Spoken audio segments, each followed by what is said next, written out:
Good evening students आप सभी का मेरे यूट्यूब चैनल AR केमिस्ट्री धाम में स्वागत है। स्टूडेंट्स आज मैं वो टॉपिक ले रहा हूं जो बहुत ही इंपॉर्टेंट होता है और CBSE बोर्ड एग्जाम में और ICSE बोर्ड एग्जाम में इस क्वेश्चन को 100% पूछा जाता है। इस क्वेश्चन में आज अपन डिस्कस करेंगे lanthanoid contraction and their consequence.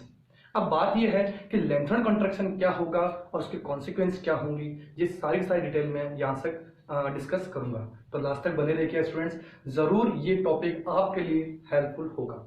जो स्टूडेंट्स नए हैं, जिन्होंने मेरा फर्स्ट टाइम मेरा यूट्यूब चैनल देखा है या देख रहे हैं, वो सब्सक्राइब जरूर कर लें ताकि इसी तरह की वीडियोस आपको मिलते रहें। ओके स्टूडेंट्स, तो बात करते हैं लेंथेनॉइड कॉन्ट्रैक्शन की। देखिए, लेंथेनॉइड कॉन्ट्रैक्शन की बात करें तो ये लेंथेनॉइड्स एलिमेंट जो कि सेलेनियम टू लुटेशियम 58 से 71 तक के एलिमेंट में होता है। इसमें डिस्कस किया जाता है इन एलिमेंट्स की atomic radii and ionic radii के बारे में। क्या कह रहा हूं? Atomic radii and ionic radii के बारे में यहां डिस्कस किया जाता है। अगर मैं बात करूं इन एलिमेंट्स की एटॉमिक रेडियई का डिक्रीज होना, the atomic and ionic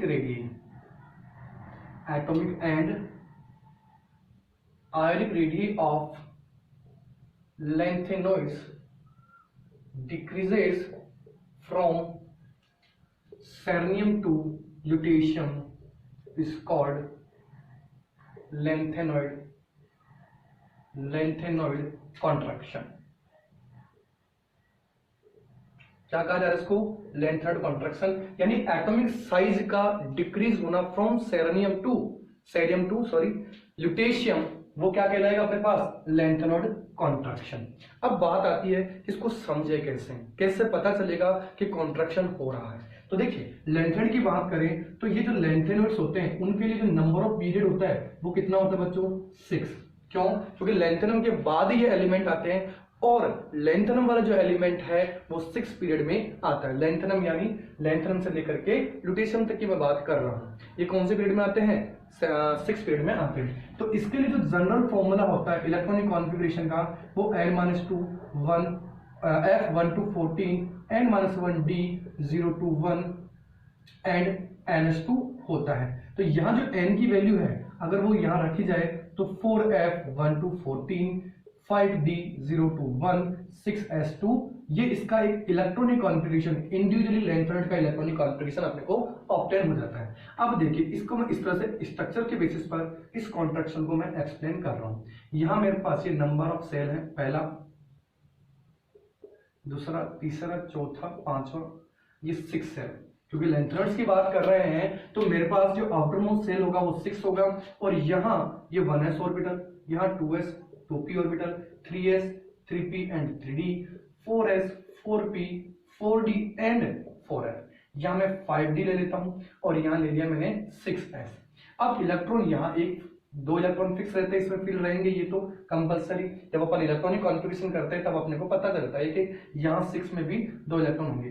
इस d के अंदर 0 to 1 होगा, यानी 1 भी हो सकता है और 0 भी हो सकता है। ये डिपेंड करता है कि इलेक्ट्रॉनिक कॉन्फ़िगरेशन में 4f0 4f7 और 4f14 यानी स्टेबिलिटी गेन करने के हिसाब से ये इलेक्ट्रॉनिक कॉन्फ़िगरेशन रहता है।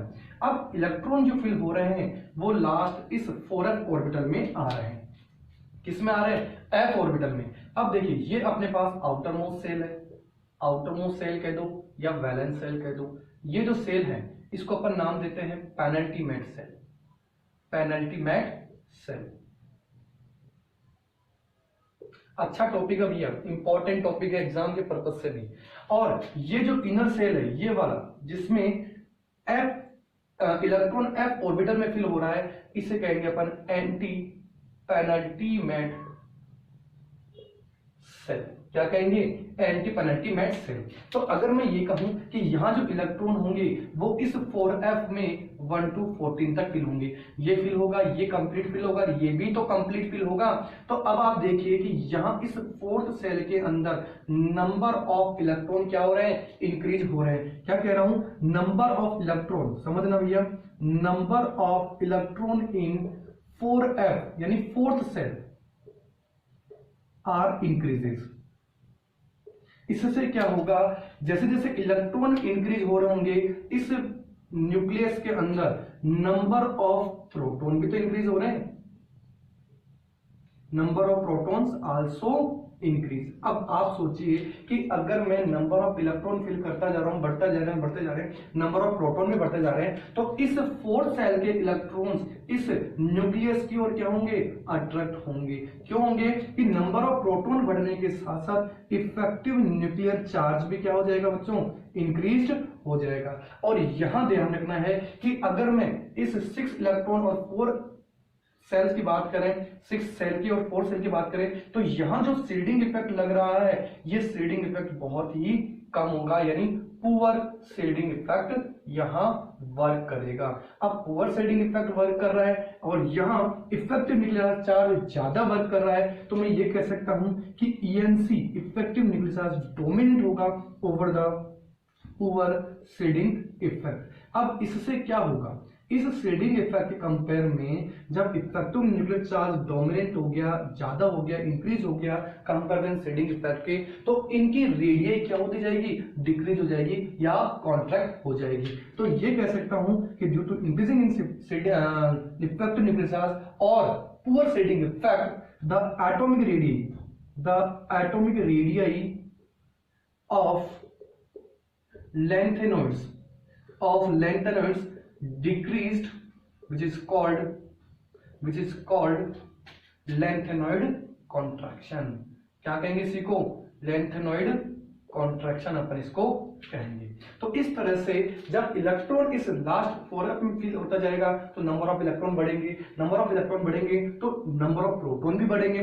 तो नंबर ऑफ प्रोटॉन बढ़ने के साथ साथ इफेक्टिव न्यूक्लियर चार्ज बढ़ गया और इस इफेक्टिव न्यूक्लियर चार्ज की वजह से ये एटॉमिक रेडियस क्या हो जाएगी, कॉन्ट्रैक्ट होती जाएगी, डिक्रीज होती जाएगी। और ये डिक्रीजिंग इन एटॉमिक रेडियस किसमें डिस्कस कर रहे हैं, लैंथेनॉइड में डिस्कस कर रहे हैं, इसीलिए इसे लैंथेनॉइड कॉन्ट्रैक्शन कहेंगे। क्या बात समझ में आ गई, क्लियर हुआ? चलिए फटाफट नोट कीजिए इसको। अब बात करते हैं लैंथेनॉइड कॉन्ट्रैक्शन का जो इफेक्ट पड़ता है वो क्या हो सकते हैं, यानी कॉन्सिक्वेंस ऑफ लैंथेनॉइड कॉन्ट्रैक्शन। क्या कह दूं मैं अब, कॉन्सिक्वेंस ऑफ लैंथेनॉइड कॉन्ट्रैक्शन, यानी लैंथेनॉइड कॉन्ट्रैक्शन का क्या परिणाम होगा, क्या रिजल्ट होगा, ये अपन डिस्कस करते हैं। तो यहां अपन जनरली 3 पॉइंट डिस्कस करेंगे स्टूडेंट्स। एक, बेसिक स्ट्रेंथ ऑफ हाइड्रोक्साइड्स। देखो कॉन्सिक्वेंस में क्या क्या डिस्कस कर रहे हैं, specially basic strength of hydroxide of lanthanoid, hydroxide of lanthanoid. दूसरा जो पॉइंट है वो है सिमिलरिटी इन केमिकल प्रॉपर्टीज। क्या कह रहा हूं, जो केमिकल प्रॉपर्टीज होती हैं वो क्या होने लग जाएगी, लैंथेनॉइड कॉन्ट्रैक्शन की वजह से सिमिलर होने लग जाएगी। फिर तीसरा जो पॉइंट होगा सबसे अच्छा, और क्वेश्चंस इसके ऑब्जेक्टिव जो बन रहे हैं वो यहां से भी जुड़ते हैं स्टूडेंट। तो similarity in second and third transition series, यानी सेकंड और थर्ड ट्रांजिशन सीरीज में कुछ रेडियस की वजह से सिमिलरिटीज आती है। क्यों, लैंथेनॉइड कॉन्ट्रैक्शन हुआ, तो अब जो सेकंड और थर्ड ट्रांजिशन सीरीज होंगी उनकी जो रेडियस होगी वो लगभग क्या होगी, अप्रोक्सीमेटली क्या होगी, सिमिलर होगी। तो सबसे पहला पॉइंट अपन डिस्कस करते हैं, पहला बेसिक स्ट्रेंथ। क्या कह रहा हूं, बेसिक स्ट्रेंथ ऑफ हाइड्रोक्साइड। देखिए समझिएगा इस पॉइंट को, अगर मैं हाइड्रोक्साइड की बात करूं, देखो सेरेनियम 2, अगर मैं ल्यूटेशियम की बात करता हूं तो लेफ्ट टू राइट चलने पर जो मेटल हाइड्रोक्साइड बनेंगे, क्या कह रहा हूं, सेरेनियम से ल्यूटेशियम लेफ्ट टू राइट चलने पर जो मेटल के हाइड्रोक्साइड का ये जो बॉन्ड है, मेटल हाइड्रोक्साइड बॉन्ड, ये क्या होगा, कोवलेंट करैक्टर इंक्रीज होता जाएगा। इसमें क्या होगा, कोवलेंट करैक्टर इसमें क्या होता जाएगा, इंक्रीज होते जाएंगे। यानी इस बॉन्ड की बात की जाए तो मेटल और OH के बीच की बॉन्ड की बात की जाए तो उसमें कोवलेंट करैक्टर क्या होते जाएंगे, इंक्रीज होते जाएंगे with increasing in atomic number, with increasing atomic number of lanthanides. इससे क्या होगा, इनकी basic strength, due to this basic strength will decreased from cerium hydroxide to lutetium hydroxides. तो इस तरह से अपन ये कह सकते हैं कि इनकी basic strength from cerium hydroxide to lutetium hydroxide क्या हो जाएगी, डिक्रीज होने लग जाएगी। बात क्लियर है, समझ में आ गई। तो ये था पहला कॉन्सिक्वेंस जो कि किसके बेसिस पे था, लेंथर कॉन्ट्रैक्शन के बेसिस पर बेसिक स्ट्रेंथ क्या हो रही है, इनकी डिक्रीज हो रही है। अब बात करते हैं सेकंड पॉइंट की। देखिए सेकंड पॉइंट ये है कि इनकी केमिकल प्रॉपर्टीज में क्या सिमिलरिटीज आती है। तो सेकंड पॉइंट डिस्कस कर रहा हूं सिमिलरिटी इन केमिकल प्रॉपर्टीज। अब देखिए अगर मैं बात करूं लेंथेनेड कॉन्ट्रैक्शन की, तो लेंथेनेड कॉन्ट्रैक्शन की वजह से क्या कह रहा हूं, ड्यू टू लेंथेनेड कॉन्ट्रैक्शन जो एटॉमिक रेडियई है एंड आयनिक रेडियई है वो लगभग क्या हो गई, approx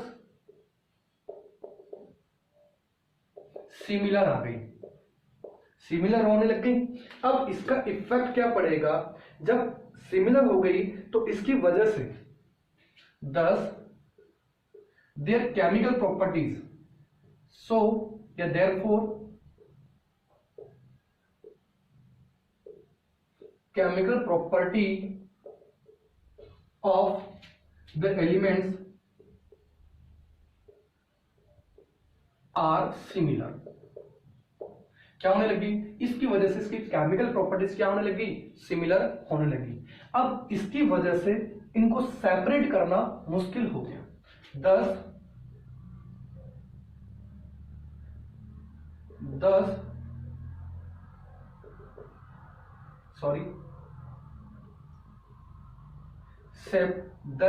these cannot be separate, या the separation is difficult, thus to separate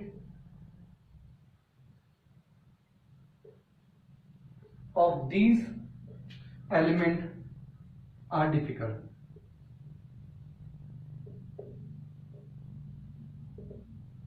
in element का सेपरेशन क्या हो गया, थोड़ा डिफिकल्ट हो गया। लेकिन ध्यान रखना फिजिकल प्रॉपर्टी के बेसिस पर, but they can separate by physical properties like solubility,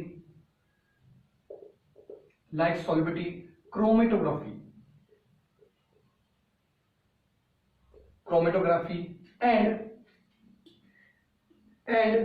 fractional crystallization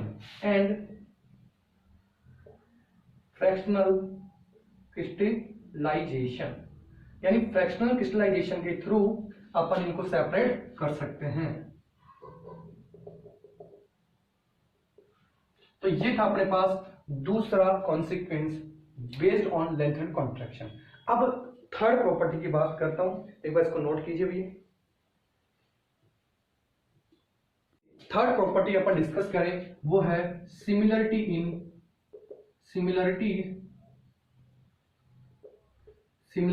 in second and third transition series. अगर मैं सेकेंड और थर्ड ट्रांजिशन सीरीज की बात करूं तो देखिए ये अपने पास में पीरियड टेबल है, ठीक है, ये अपने पास फर्स्ट, ये सेकेंड, ये थर्ड ट्रांजिशन सीरीज है। यानी 3D series, 4D series, 5D series और 6D सीरीज। अगर मैं बात करूं यहां इस थर्ड सीरीज, थर्ड या सॉरी 3D सीरीज के लिए या फर्स्ट ट्रांजिशन सीरीज के लिए, जहां n की वैल्यू 4 है, यहां n की वैल्यू 5 है, यहां n की वैल्यू 6 है और यहां n की वैल्यू 7 है। और अपन जानते हैं कि यहां से ये लेंथेनर्स स्टार्ट होते हैं आफ्टर लेंथेनर। अब मैं बात करूं इस पीरियड की, देखो समझना, इस सेकेंड ट्रांजिशन सीरीज की, ये वाली अपने पास सेकेंड ट्रांजिशन सीरीज है, सेकेंड ट्रांजिशन सीरीज है,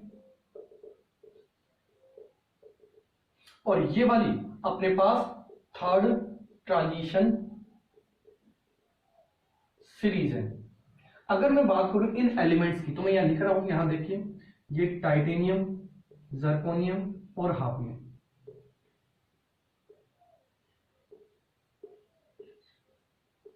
देखिए यहां मैंने इन एलिमेंट्स को, ये सेकेंड ट्रांजिशन सीरीज की बात कर ली और ये मैंने थर्ड ट्रांजिशन सीरीज की बात कर ली।